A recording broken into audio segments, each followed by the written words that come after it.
Mga langga, mabuhay! So, nandito na naman tayo ngayon sa ating tutorial.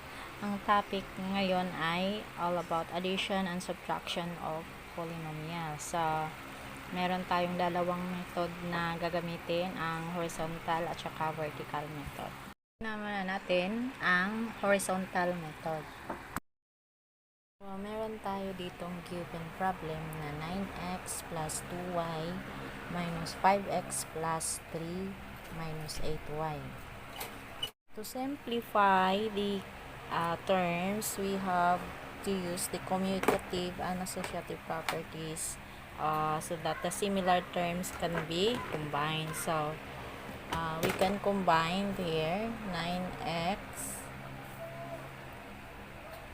at saka 5x. Then, meron tayong 2y. Pag-anuhin lang natin yung mga y terms at saka x terms at saka yung constant natin, which is equal to 3. Ngayon, i-add na natin 9 minus 5. Ito, i-add natin tong x term natin. 9 minus 5 is equal to 4. So, yung x natin, kokopyahin lang din. Tapos, yung kasunod natin ay ang 2y minus 8y. So, dahil itong positive 2, negative 8, sa addition of integers, kapag unlike sign, just subtract the number, then kokopyahin natin ang sign ng bigger number. So, dito, meron tayong positive 2, meron tayong negative 8. So, subtract lang natin yan. Kasi unlike sign, positive at saka negative.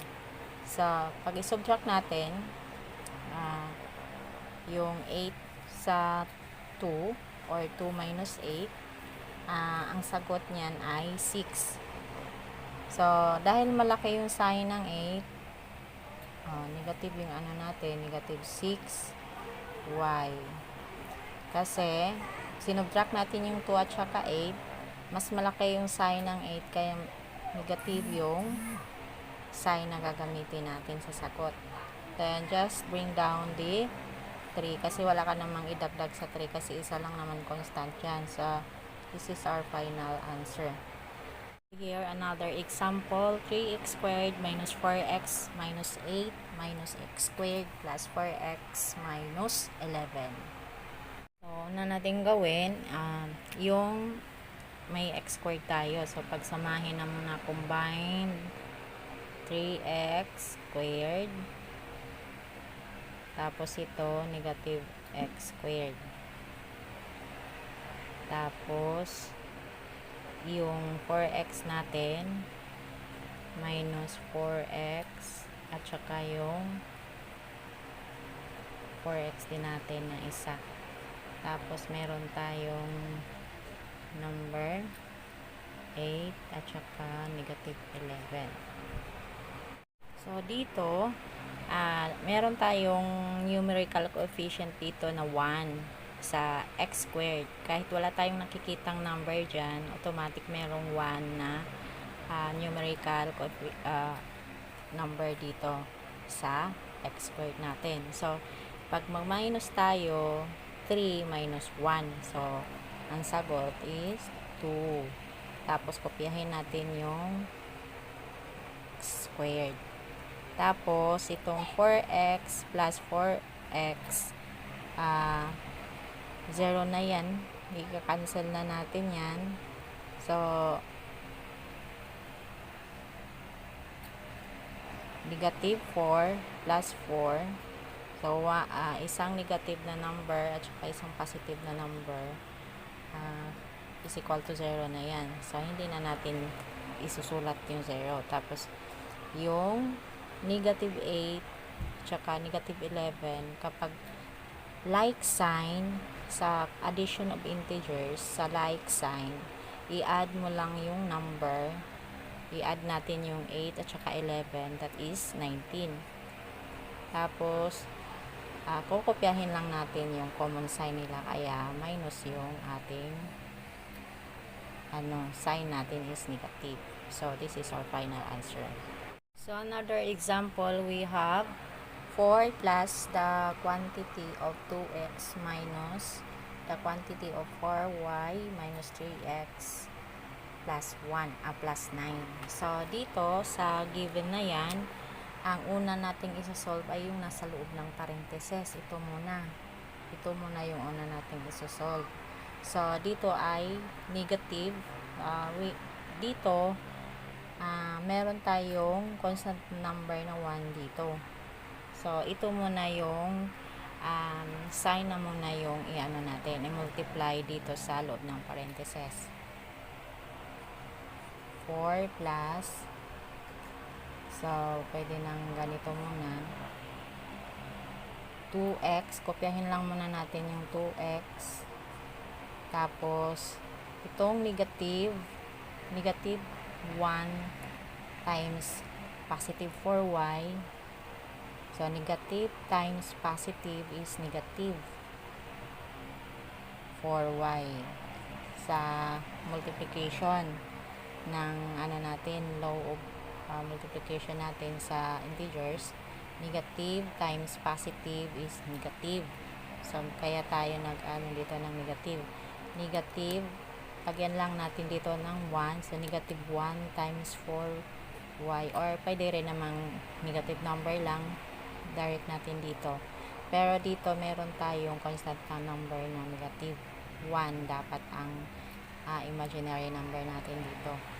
So dito naman, negative times negative, positive 3x, or negative 1 times negative 3x is positive 3x plus 9.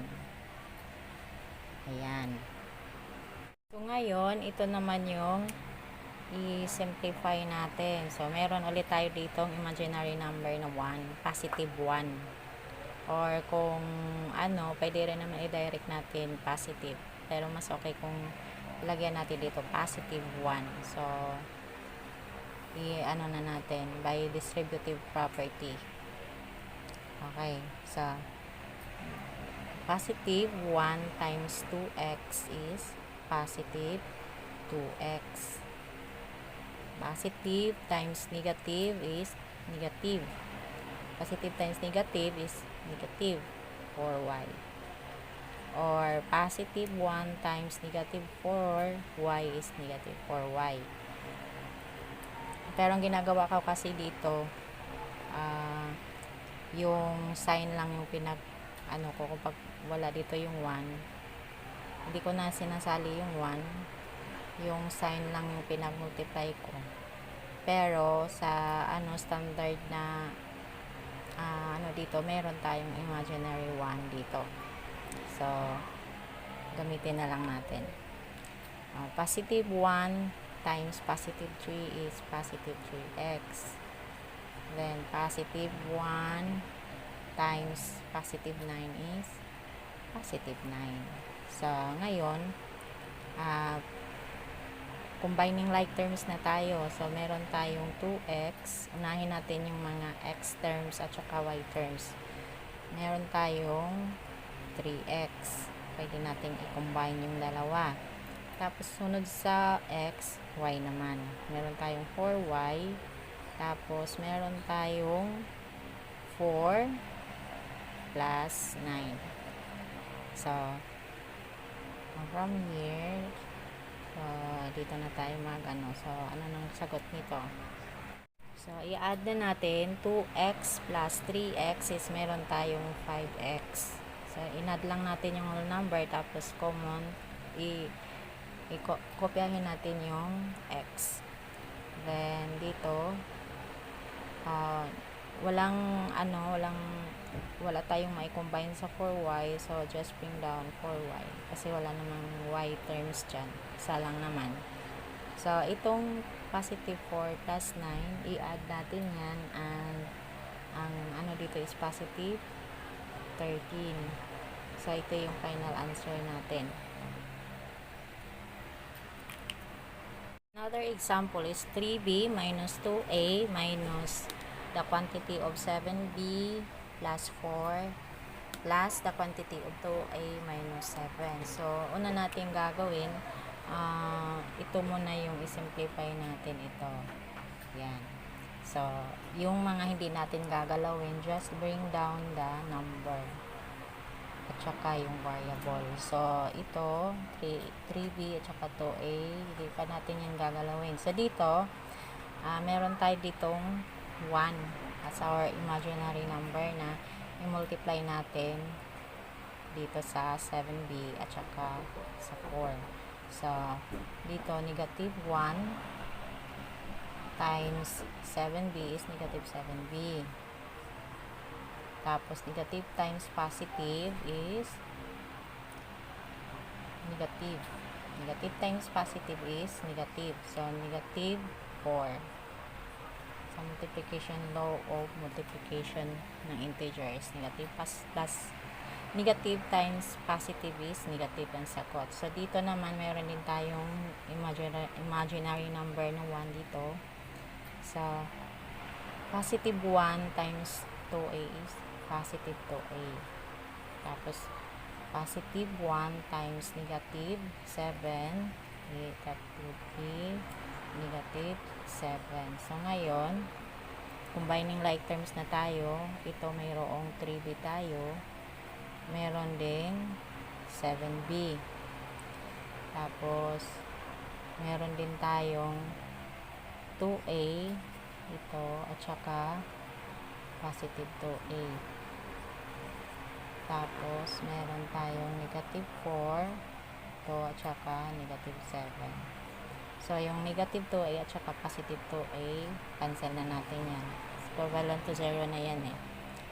So, dito, sa addition of integers, unlike sign, isubtract natin. So, kapag isubtract natin, ang magiging sagot ay, kapag i-subtract natin ang 3 sa 7, ang magiging sagot natin is 4. So, ang sign na pipiliin natin para sa 4, kung alin yung malaki, dito ay positive 3. Positive, mas maliit ang 3 kaysa 7, kaya kopyahin natin yung sign ng 7. That is negative. Tapos yung variable na 7. Tapos itong negative 2a at saka positive 2 is equal to 0 na yan. So, hindi na natin isulat. So, dito naman, sa 4 at saka sa 7, dahil pareha sila, like sign, i-add lang natin. Tapos, kopyahin natin yung sign na parehas. So, kapag i-add natin yung 7 plus 11, yan, 7 plus 4, yan ay 11. Tapos, ano yung common sign nila? Negative. Kaya, negative din yung sign natin. So, this is our final answer. So, we have here another problem. 3m minus the quantity of 4n minus the quantity of 6m minus n minus the quantity of m minus 5n minus 3 minus 7. So, ang gagawin natin, simplify na muna natin yung nasa loob ng parentheses. So, kopyahin na muna natin yung hindi natin gagalawin. So, ito, hindi na muna natin to. Ito na muna yung gagalawin natin na sa loob ng parentheses. Itong 4n, kopyahin lang muna. So, negative times 6m is negative 6m. Negative times negative is equal to positive n. Tandaan nyo, may 1 to dito ha. Negative 1. So, dapat yun yung i-multiply natin sa bawat number na dito sa loob. So, dito ang katabi din ng 9 ng n dito is 1 din. Meron din tayong 1. So, kapag walang mga numbers dyan na makikita, 1 yung automatic na magiging number niyan. So, same as here, meron ding 1. So, mga sign lang yung pinag-multiply ko. So, dito, negative times positive, that is negative n. So, negative times negative, positive 5n. Negative times negative, that is positive 3 minus 7.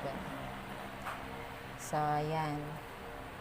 So, dito, ito naman yung itong sign naman dito, meron tayong 1 dito. So, ito naman yung ipag-times natin sa bawat number sa loob. So, kopyahin lang natin yung 3m minus negative times positive is negative 4n. Negative times negative, that is positive 6m. Negative times positive is negative n. Negative times negative, that is positive m. Negative times positive 5m is positive, negative 5m.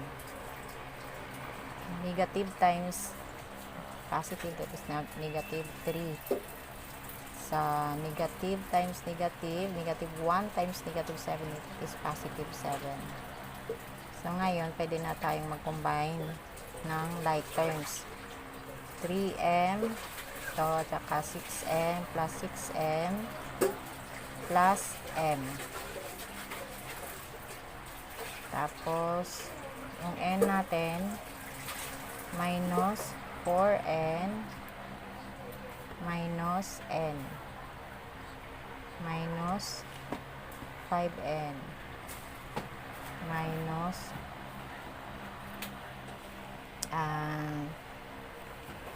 sige, i-bring down naman natin, saka na natin yan i-solve.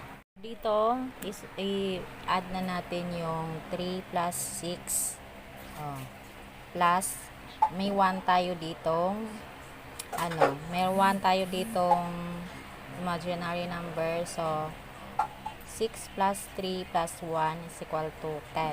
So, meron tayong 10 m. So, yan. Kasi merong 1 dito, tapos yung 6 at saka 3, kaya nagiging 10. Tapos itong tatlong number, parehas naman yung sign ng tatlong number. Ito, so pwede nating pag-add na lahat. So itong n, meron tayong 1 dito as imaginary number. So 5 plus 1 plus 4, meron tayong 10 din. So negative yung gamit natin kasi ang mga sign is negative. So yung 7, so yung n natin, isulat natin to. Yung 7, unlike sign sila, i-subtract natin yung dalawang number, then kopyahin natin yung sign ng bigger number. So meron tayong positive 4 kasi sinubtract natin itong dalawa, tapos positive kasi mas malaki yung sign ng 7 kaysa 3. So this is our final answer. So I have here another example. Yung ginawa natin kanina ay nag-solve tayo in horizontal na natin, pag-add. Pwede rin natin gawing working it in vertical, gagawin natin vertical yung pag-solve. So, una muna natin gawin, i-arrange natin yung polynomials in descending order mula sa malaki hanggang sa pinaka maliit. So, dito muna tayo. Unahin muna natin tong 2x squared plus 6x minus 1. So, yung pangalawa nating problem is x squared. So, ang x squared, x cube. So, walang x cube dyan. So, dapat yung exponent natin, titignan din natin yung pinakamataas, yun din yung mauuna. So, dito yung x cube natin, negative x cube. Tapos, ang 5x squared, ihilera natin sa x squared din. Tapos, yung negative x, dito din yan. Ayan. So, ang kasunod natin, yung negative 4x cube, dito yan. Negative 4x cube. Lahat ng same yung exponent, dapat yan nakahilera. Ito. Tapos, yung x to the fourth natin, meron din tayong x to the fourth dito, yung x to the fourth. Kasi pinaka mataas ang number ng exponent dito. So, this is positive 6 dito ang 6. Mga number natin na whole number. So, this is positive 6. So, ganyan lang yung pag-add natin. Kung ano yung by column yung natin. So, dito, wala naman tayong ma-add dyan. Just bring down x, 4x with exponent of 4. Tapos, dito, meron tayong 1 na constant number dito or imaginary number. Negative, like sign yan. Kaya, pwede nating i-add 4 plus 1 is 5. So, like sign, parehang sign is negative. So, 4 plus 1 is 5. X cube. Tapos, ito is positive din to. Positive. So, 5 plus 2 is 7x squared. Tapos, unlike sign, positive, negative, meron tayong 1 dito as our constant number. Meron tayo 6 minus 1 is 5. So, positive yan kasi mas malaki yung sign ng 6. So, 5x. Unlike sign naman yung negative 1 at saka positive 6 i-subtract natin. So, that is positive 5. Kasi mas malaki yung sign ng 6 kaysa negative 1. So, this is our final answer. Here another example. Let us solve this given vertically. So, working vertically muna tayo. Negative 8x squared plus 7x minus 9. So, itong 3x cube dito natin kasi in ascending order dapat i-arrange natin in descending order. Dito yung 3x cube minus itong 2x squared dapat i-leralin natin. Meron tayong 2x squared dito. Tapos, itong 7x wala tayong x term dito. So, bakantihan lang natin. Yung 4 natin, dito natin ilagay. 4. This is subtraction. Subtraction to. Alright, so, sa subtraction of integers, di ba, ang ating minuend at saka subtrahin, yung minuend natin, hindi natin gagalawin yung sign. Yung subtrahin natin, gagalawin natin. So, magbago yung sign dito. Yung negative, yung subtraction dito ay gagawin natin positive. I-plus natin. Tapos, yung negative dito, magbago yan. Imbis na positive yan, magiging negative. Tapos, itong negative 2, magiging positive 2 na yan. So, magbago na yung sign. So, magiging positive 2 na yan. At saka ito, magiging ang 4 sa subtraction, magiging minus na yan. So, nabago na natin yung sign na subtrahin natin. Then, proceed to addition na tayo. So, dito, bring down 3x cube. Tapos, unlike sign, i-minus natin. So, malaki yung sign ng negative na 8. So, negative 8 minus 2 is 6x squared. Tapos, just bring down 7x. Then, like sign, just add the number. So, like sign, just add the number. Then, yung common sign nila is negative. So, 9 plus 4 is 13. So, negative 13. So, this is our final answer. So, dito nagtatapos ang tutorial natin at sana ay nasundan at naintindihan. Thank you so much. Bye!